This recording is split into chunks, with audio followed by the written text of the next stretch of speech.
Hey guys, so this is Black to Move. Find the best continuation for Black. This is a game between Bagirov and Kolmov in 1961 USSR Championship. Pause the video now and try to solve it on your own before I discuss the solution.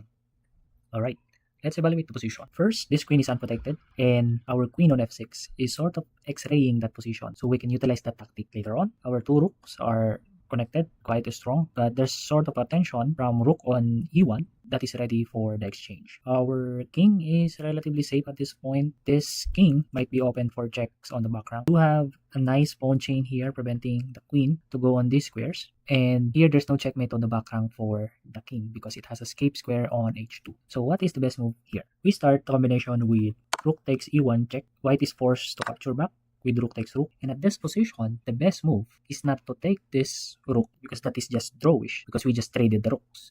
The best move is actually rook e2, a brilliant move that attacks the queen on c3 because it's unprotected. Only this queen on c3 protects this rook on e1, and there is no other square for queen to keep protecting that rook along this diagonal because, of course, as we mentioned, the queen cannot go here, it cannot go here, and obviously it cannot go here because it will just be captured by our rook. So white plays queen takes queen, and we don't capture immediately because the best move here is actually a move called intermediate check. So at this position, we capture now with the check.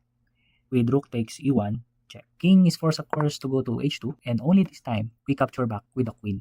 G takes f6, and we are up in the exchange with a full rook, and this is basically winning for black. Another variation is for queen to go here, so that it still protects the rook on e1 because, of course, our rook on e2 is ready to capture it. But this is, of course, just a blunder. In fact, this is just a checkmate in our favor with queen takes f2, and this is just checkmate. Okay, so the lesson here is a tactic called intermediate check. So before you do anything else, try to see if you can check first with an advantage. And at this position, it's necessary for us to play the intermediate check for us to win. Here with rook takes e1. Alright, if you enjoyed this video, subscribe for more daily puzzles.